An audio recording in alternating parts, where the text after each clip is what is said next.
We're starting with the next chapter in class ninth, that is structure of atom. In this chapter, we have to study about structure of atom. Now, before this, we have done in Dalton's theory, atoms are indivisible.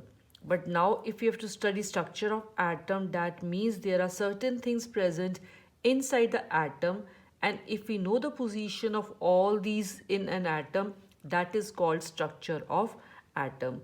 Now, we know atoms actually are made up of three subatomic particles. That means atoms are divisible.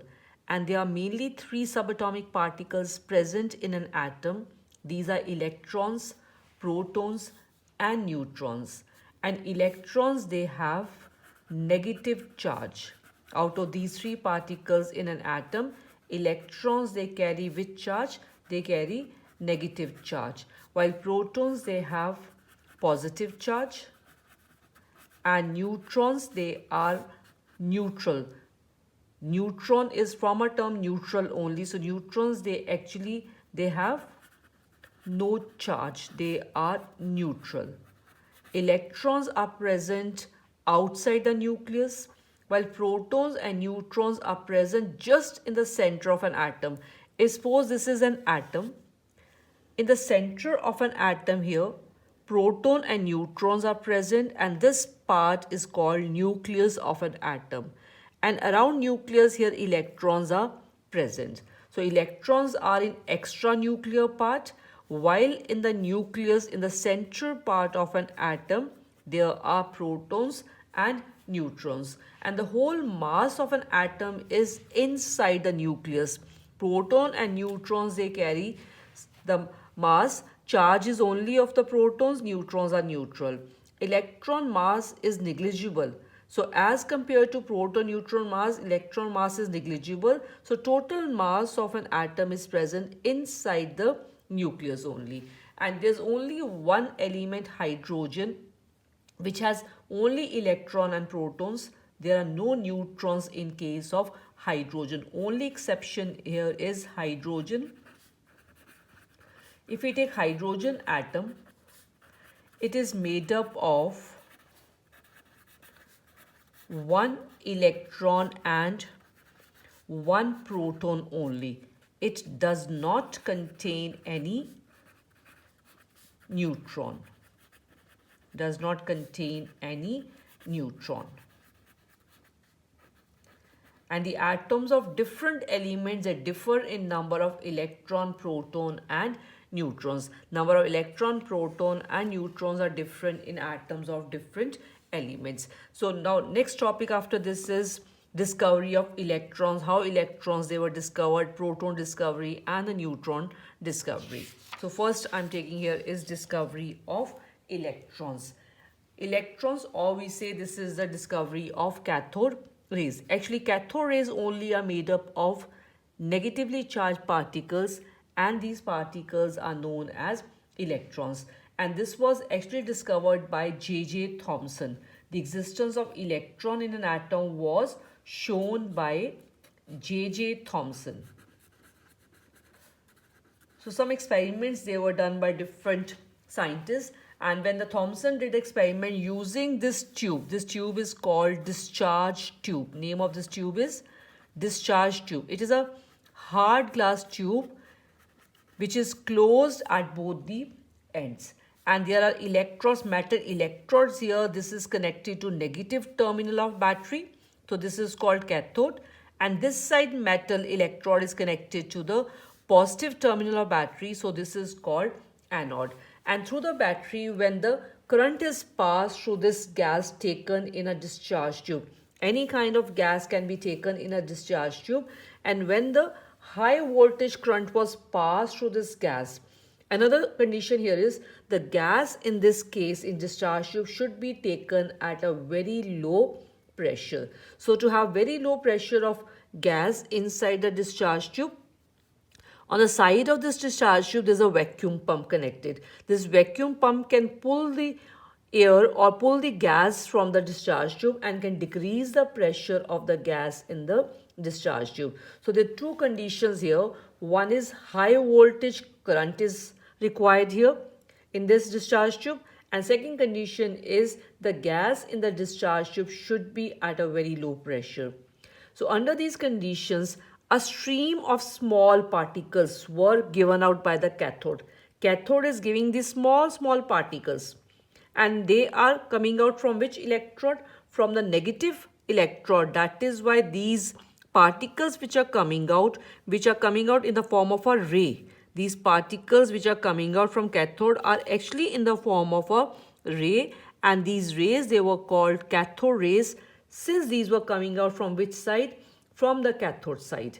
And when the properties of these particles of these cathode rays, they were studied, it was found that all these particles, they carry negative charge, and these particles, they were called electrons. So like this, electrons, they were discovered by J.J. Thomson in his experiments which he did using the discharge tube. So in this J.J. Thomson experiment part is, Thomson passed electricity at high voltage through a gas at very low pressure taken in a discharge tube. In a discharge tube, a gas was taken, and through this gas, a high voltage was applied when the gas was taken at a low pressure. So when the electric discharge was passed through this thing, high voltage current was passed through the discharge tube, then what was seen in the discharge tube? A stream of minute particles, very small particles streams, they were given out by the cathode. And these streams of particles, these were called cathode rays. And why the name cathode rays was given to these? Because they were coming from which side? They were coming from the cathode side. They are called cathode rays because they were coming from the cathode side. Now cathode rays actually are made up of very small particles. These particles, they carry which charge? Negative, and these particles, they were called electrons. Cathode rays consists of small negatively charged particles called electrons. Now characteristics of these electrons. From where these electrons, they were coming out? Because inside there was just a gas which is made up of atoms. That means from these atoms only these negatively charged particles, they are coming out. So next is the characteristics of electrons. One characteristic we know that electrons, they carry which charge? They carry negative charge. And then these electron mass we have to study. So there are two characteristics of electron. One is the mass and second one is the charge of electron. Mass of electron. Now we have to study two masses here. One is called absolute mass and another one is called relative mass. Absolute means the exact value and relative means when we are comparing it. So mass of electron was found to be 1 by 1840 the mass of hydrogen atom. The lowest mass is of which atom? Hydrogen atom.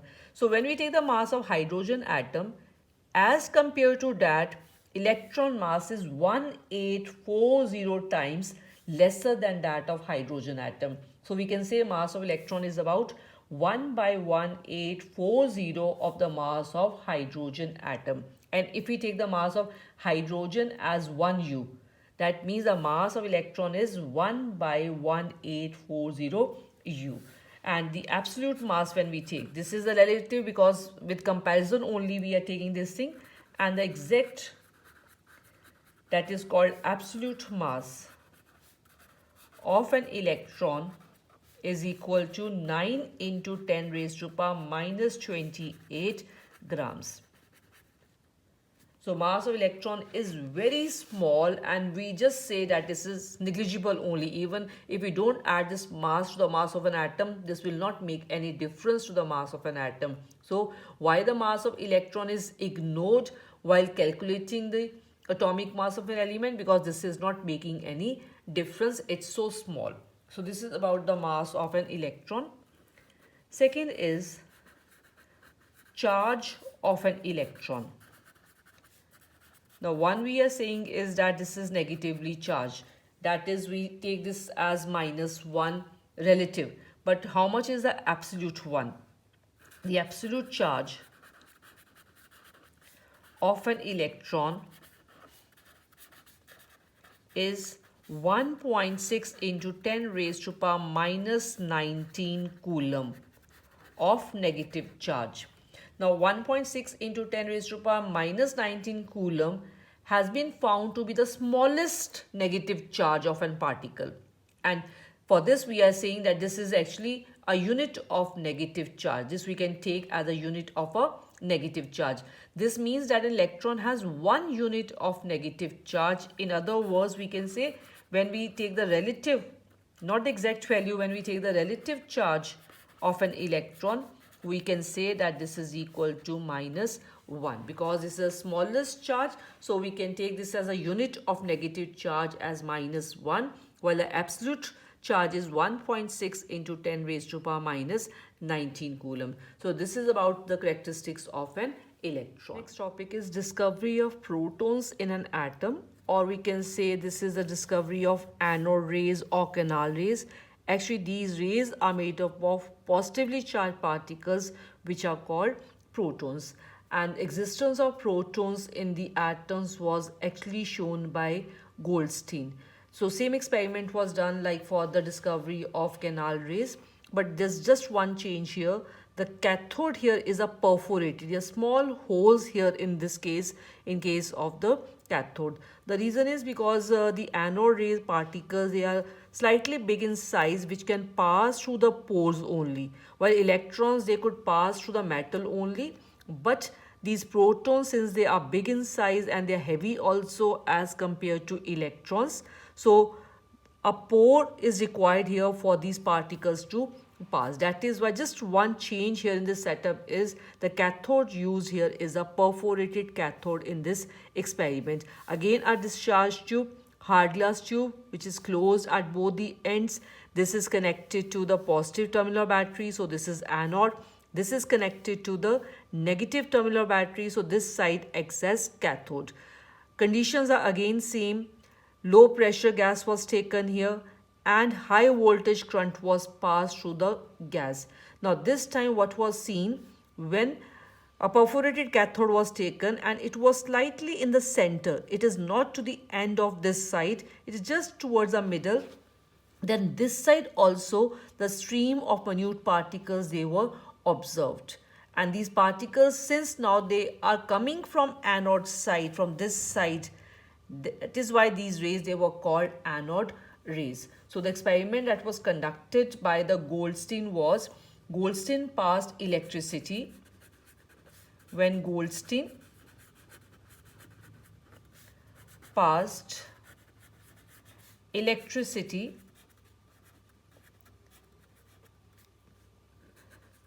at high voltage current is required here, and this current is passed through a gas. This gas is taken in a discharge tube but at a very low pressure. Taken in a discharge tube. Then streams of, now see here, I'm writing a word heavy particles. Streams of heavy particles were given out, which hit the cathode side. So these streams of particles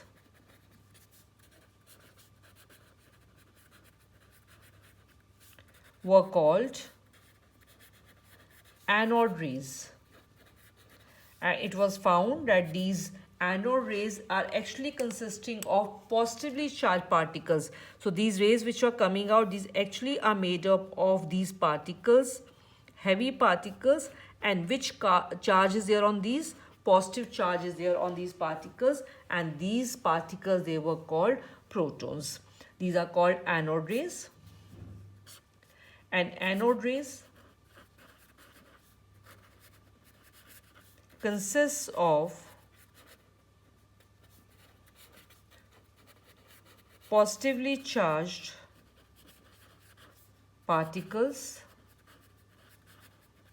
called protons. So like this, the protons, they were discovered by the discharge tube experiments by Goldstein. So next, after the discovery of proton, is the characteristics of the protons. And again, in the characteristics, we take two characteristics. One is the mass and another one is the charge of the protons. So next topic is characteristics of protons.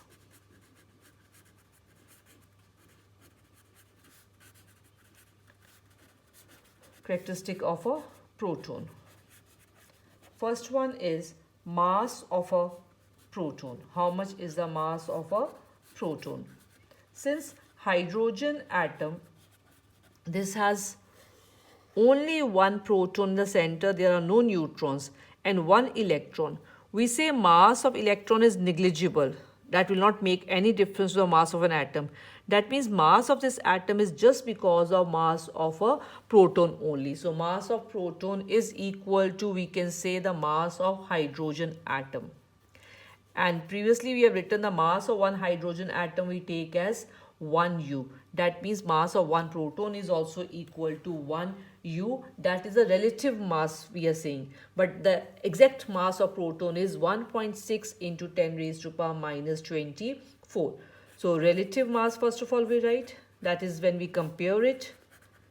Relative mass of a proton is equal to 1 U. While when we take absolute exact mass of this, of a proton, this comes out to be equal to 1.6 into 10 raised to power minus 24 grams. After mass of proton, next is the charge of proton. Charge of proton is equal and opposite to the charge of electron. Why? Because atoms are neutral. This atom is neutral. There is no charge on this atom. And electron, we have done, they carry -1 charge. And in hydrogen, there is one proton. So to neutralize this charge, there should be one positive charge on one proton. So when we take the relative charge of proton, we take that as +1. But the exact value of the charge, that is absolute 1, will remain the same, equal to the electron, 1.6 into 10 raised to power minus 19 coulomb. So in this case, relative charge of a proton is equal to +1, while absolute charge, since the 1 unit charge we write as 1.6 into 10 raised to power minus 19 coulomb. But this value will be in positive, of positive charge. So this is about the mass and the charge of proton, the absolute one and the relative one.